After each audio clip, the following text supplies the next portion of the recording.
I'm Jake, 33 years old, and if you had told me 2 years ago that my biggest heartbreak wouldn't come from a breakup or a death, but from a baby shower, I would have laughed. But here I am, sitting in the wreckage of what used to be the one place I truly called mine, trying to decide how much of this story I'm even ready to share. I've always been the quiet one in the family, the fixer, the helper, the guy who picks up the slack without being asked, because that's how I was raised.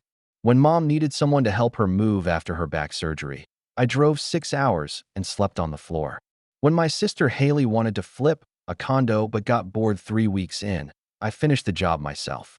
And when dad needed help rewiring the garage, I didn't even blink. That's just who I am. Or who I was. See, I bought the lake cabin 6 years ago. It was a dump when I found it. Rotting floorboards, mold in the bathroom, even raccoons living in the attic. No one saw the potential but me. I didn't have much money back then, just the inheritance from my grandfather, who always said I reminded him of himself. Everyone else used their share of the money on cruises, cars, or paying off credit cards. I bought a cabin nobody wanted because I wanted to build something that was truly mine. And I did. Every summer, every long weekend, every spare dollar I had went into that place. I learned how to install insulation, replace roofing, lay tile. I spent so many nights out there alone, covered in sawdust and mosquito bites, dreaming about the day I'd finally bring someone there. I wanted it to be a place I'd take my future kids to, a place I could escape to when life felt too heavy. My sanctuary. No one in my family really cared about it.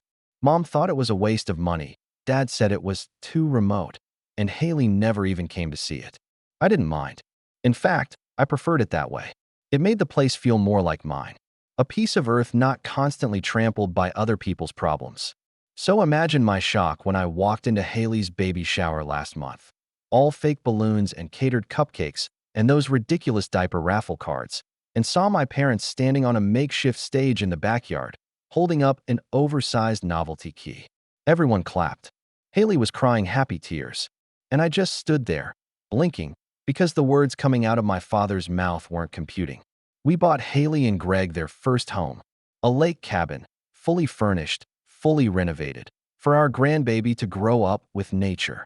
And then they showed a slideshow of my cabin. I saw the blue shutters I painted last summer, the fire pit I built with my own hands, the dock I spent 2 full weekends reinforcing after the flood last year. Every photo, every angle, screamed my work. And then, as if someone hadn't already stomped on my chest hard enough, my mom leaned over and whispered, "It's family property now. You'll still be welcome to visit." I didn't say a word. I didn't flip the table or make a scene. I just nodded and walked outside. Sat in my car with the AC blasting, hands shaking so bad I couldn't even start the engine. They had taken it. Not just the building. Not just the land. They had taken my 6 years. My sweat, my money, my peace. They took it, wrapped it in a bow, and gave it to my sister like it was theirs to give. That night, I didn't sleep. I stared at the ceiling of my apartment, counting every screw I ever drove into those walls. Every hour I spent covered in grime. Every piece of furniture I'd bought or built. And then I made 3 calls. The first was to my buddy Mason, contractor, semi-retired, owed me a few favors. The second was to Diane, the lawyer who handled the purchase all those years ago. The third, that one I'll keep to myself for now. But I'll say this. That third call made all the difference. We got to the cabin just before 6 a.m. 2 trucks, 3 guys, and a list I had written on a napkin in the middle of the night. Take only what's mine. That was the rule. And you better believe I knew what was mine, down to the rugs, the doorknobs, the damn light switch covers. We moved with quiet purpose. No smashing, no vandalism. Just reclaiming. By noon, the place looked like a skeleton. No curtains, no fridge, no furniture. The deck was gone, lifted in panels and stacked neatly in the truck bed. The dock? Disassembled, every board labeled, just like I'd built it. Even the fireplace stones came up. I had laid those myself, one by one. I took what I had given. At 6:17 p.m., I got a message from Haley. It was a photo of the bathroom, now missing a mirror, faucet, and, yes, the sink. Her text said, "Why is the bathroom sink missing?" I stared at it for a while. Then I wrote back, "Wait until tomorrow." And I meant it, because what arrived at their door the next morning wasn't a threat. It wasn't a tantrum. It was something much colder, much heavier, and far more permanent. The knock on their door came at exactly 8:42 a.m. Not too early to seem aggressive, but early enough to ruin any plans they had for the morning. Greg answered, shirtless, holding a half-eaten banana, and found a courier standing there, clipboard in hand, a thick envelope in the other. Greg Tanner? The guy asked. Greg nodded. Please sign here. He scribbled something barely legible and took the envelope without a word. My lawyer, Diane, had sent it via same-day service with delivery confirmation. Inside was a cover letter, 3 notarized documents, and a printout of the county property records. Less than an hour later, I got the first phone call.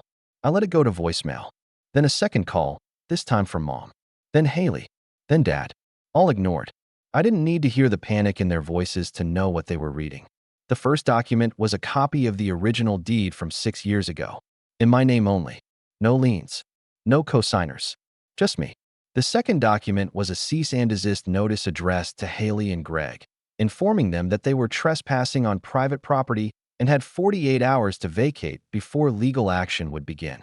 The third was the killer, a formal notice revoking the power of attorney I had given my father years ago when I first bought the place, just in case something happened. That little signature had given him access to file a property transfer behind my back. Diane had uncovered it, and when I saw the forged date and my signature in handwriting that clearly wasn't mine, I nearly threw up. But now it was void, and that meant they had nothing. I waited until 11 a.m. before finally answering a call from Mom. I don't know what I expected, but what I got was a strange mix of rage and denial. Jake, what is this? What are you doing? I'm taking back what's mine. We were just trying to help your sister. No, you weren't, I said calmly. You were stealing and calling it love. She's pregnant, Jake. And I spent 6 years building that place.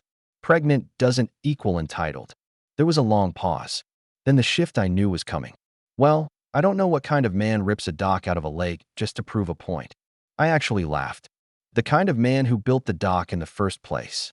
Later that afternoon, I drove out to the cabin, parked across the road, just far enough to avoid being seen.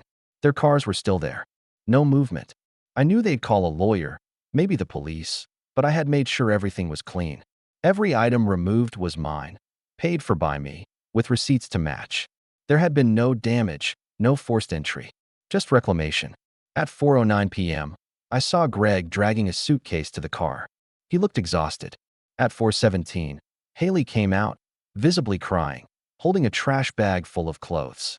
They weren't staying the full 48 hours. I guess the silence in that stripped-bare house was louder than anything I could have said. The next morning, I showed up with Diane and a locksmith. We changed every lock, installed security cameras, and put up a simple sign by the road. Private property. Trespassers will be prosecuted. You'd think that would be the end of it. But no. At 6:53 p.m. that night, I got another message. This one from my dad. No apology. No explanation. Just 5 words. You've gone too far, Jake. And for the first time in my life, I didn't feel guilt, or doubt, or fear. Just clarity. I hadn't gone too far. I had finally gone far enough. And I wasn't done yet. Because what they didn't know, what no one knew, was what else I had found in the file Diane gave me. A paper trail. A pattern. Bank transfers. Signatures. Quiet decisions made in my name. I had spent 6 years building a cabin. They had spent 6 years building a lie. And now it was time to tear it all down, one signature at a time. That night, I didn't sleep. Again. But this time, it wasn't from heartbreak. It was from fury. Cold, coiled fury that ran deeper than I thought I was capable of feeling. Because now I had proof that the cabin stunt wasn't an isolated betrayal. It was just the latest in a quiet string of thefts that had been happening under my nose for years.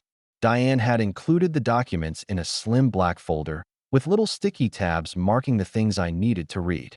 The first was bad enough. The forged transfer of partial ownership of the cabin, backdated a year, with my father's power of attorney signature standing in for mine. But the rest of the folder made that look like a joke.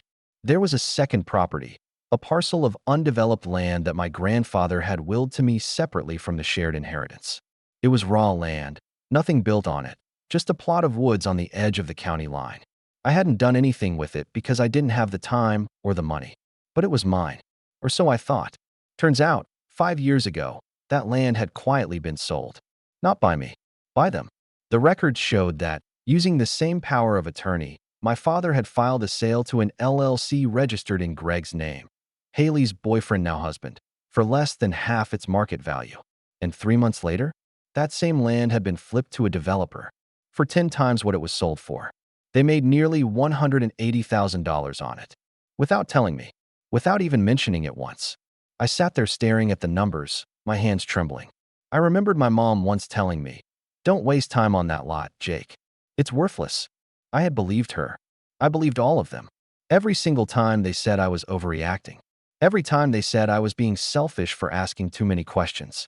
Every time I tried to speak up and got guilt-tripped back into silence. But not anymore. I started digging. I pulled out old emails. I called the bank and requested statements going back years. I logged into the government's online property database and went line by line through everything I'd ever owned or signed. I even emailed my old accountant, who I hadn't spoken to in 2 years, and asked if he remembered a weird deduction I'd seen on a return back in 2020. It was all connected. The worst part? This wasn't just my dad. My mom had signed off on things too. She'd notarized the sale of the land. She'd witnessed the cabin transfer. She'd been in the room for it all. And the icing on the betrayal cake? A single text from Haley that came at 11:42 p.m. that night. No apology. No shame. Just a smug, offhand line that confirmed everything I already knew. "You always said the cabin was for family. We just made it official." I stared at that text until my vision blurred. They didn't see it as theft. They saw it as redistribution. Correction. Haley deserved a house because she was pregnant. Greg deserved profit because he married into the family. My parents deserved control because they were older, wiser, and, in their minds, owed something for raising me. I was just the builder, the helper, the tool. But I wasn't their tool anymore. The next morning, I met with Diane in her office downtown. We went over everything, every forged signature, every unauthorized transfer, every shady move. She was quiet through most of it, just taking notes, highlighting clauses. Then, when I told her I wanted to sue, she looked up and said the words I'd been waiting to hear. "You've got a case. A strong one." She handed me a folder. "We can file for fraud, misrepresentation, and damages. But Jake, this is going to get ugly. Family cases always do." I just nodded. "It's already ugly." Later that day, I drove to the cabin again. Alone. It was eerily quiet now. The rooms echoed without furniture. The air felt hollow, like the house itself was waiting for something. I stood in the center of the empty living room, the floorboards creaking under my boots, and tried to remember how I had felt when I first stepped into this place. Hopeful, determined, like I had finally found something no one could take from me. I was wrong about that, but I wasn't wrong about what came next. By the time I walked back to my truck, I had made my decision. I wasn't just going to take back the cabin. I was going to take back everything. The money, the land, the reputation they had chipped away at for years. They thought they knew me, the quiet one, the peacekeeper, the reliable guy who'd never cause a scene. They were about to meet a very different version of me. I spent the next 4 weeks preparing like it was war. Because in a way it was. Diane filed the civil suit first, a fraud complaint with supporting documentation that laid everything bare. The unauthorized sale of the parcel of land, the forged deed transfer of the cabin, and the misappropriation of funds from a joint inheritance account that was supposed to be equally divided but mysteriously drained over the years. She was meticulous. Every document was time-stamped, notarized, cross-referenced. We didn't just accuse, we proved. And as the letters were served, the silence from my family turned from passive-aggressive to full-blown shock. Haley texted once. Just a simple, "You're suing us? Your own family?" I didn't answer. Because no, I wasn't suing my family. I was suing the people who stole from me while calling it love. The court hearings began 3 weeks later. My parents showed up to the first one looking like someone had died. My mom was in one of her tailored church blazers, dabbing her eyes with a tissue before the judge even walked in. My dad didn't make eye contact once. Haley and Greg were there too, whispering to each other, avoiding looking in my direction. I wasn't interested in a scene or in revenge for its own sake. I wanted justice. I wanted boundaries. And I wanted the message to be crystal clear. I saw what they did, and I wasn't going to play the loyal fool anymore. I'll never forget what the judge said during the second hearing. "Mr. Tanner," she said, looking at my father, Your defense hinges on the assumption that your son gave you broad authority to manage his assets without input. Yet these transactions, especially the sale of the land and the deed transfer, occurred years after he had revoked that authority. Did you, at any point, inform him of these decisions? He started stammering, eyes darting around the courtroom. I thought I was helping. Helping doesn't typically involve forged signatures and hidden profits. That's when I knew we were going to win. But the victory didn't come with celebration. It came with exhaustion. By the time the court ruled in my favor, awarding full title of the cabin back to me, ordering Greg to repay the profits from the land flip, and mandating that my parents pay restitution for the misused inheritance funds, I didn't feel triumphant. I just felt hollow. Even when we froze their shared bank account until the payments were made, even when Diane handed me the check from Greg's lawyer, I couldn't shake the weight of it all. This wasn't just a courtroom win. It was a funeral for the version of me that still believed family meant unconditional loyalty. That version of me died quietly sometime between the slideshow and the bathroom sink. They stopped speaking to me after that. No more texts, no more guilt-tripping voicemails. Just silence. My mom sent one letter, handwritten, asking if we could move past this for the sake of keeping the family whole. I didn't respond, because the family hadn't been whole in years. I'd just been too willing to carry the broken pieces and call it love. I poured the restitution money into the cabin, rebuilt everything that had been touched. New doors, new deck, new dock. But this time, I didn't build it alone. I hired a crew. I brought friends out to see the place. I let people in, the right people. And when the work was finished, I invited someone new. Her name was Alyssa. I met her at the hardware store, of all places. She was trying to figure out how to fix a cracked kitchen tile and asked me for advice. One conversation turned into coffee, then dinner, and eventually, long nights on the cabin porch, wrapped in blankets, watching the water. I told her the whole story one evening, after we'd finished grilling dinner on the back patio. She didn't flinch or say it was too much. She just nodded slowly and said, "Sometimes you have to lose the illusion of family to find your real people." I smiled. That's what I'm trying to do. A few months later, something happened I never expected. Haley showed up. It was mid-morning, the leaves just starting to turn. I was sweeping off the porch when I heard a car crunch up the gravel drive. I turned, broom in hand, and saw her step out, clutching a wrapped box. Her face looked older, not just tired, but worn down. She walked slowly, like every step was unsure. I didn't know where else to go," she said. I didn't say anything, just waited. She stood there for a long time before finally blurting out, "Greg left. Took the settlement money, emptied the joint account. Said I ruined his life." I leaned the broom against the railing. "You helped him take mine. So now you know how it feels." She swallowed hard. "I didn't come here for pity. I thought maybe I could say I'm sorry. Really sorry." I let that sit for a while. Then I said, "I believe you're sorry, but I don't think you're ready for forgiveness." She blinked. "What does that mean?" "It means you don't just say sorry and get handed back trust. You build it, like I built this place." She looked down at the box in her hands, then placed it on the steps and turned to leave. I didn't stop her. After she drove off, I opened it. It was a picture frame, an old photo of us at the cabin when we were kids, back before everything got complicated.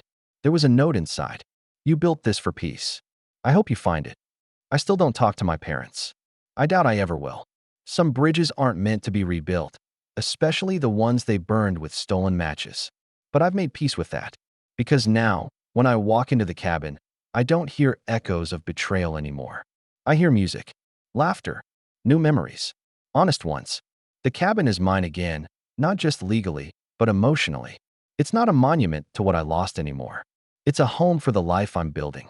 And every now and then, when I sit on the dock with Alyssa and the sun starts to dip below the trees, I think about that ridiculous baby shower, the fake key, the slideshow, and I smile.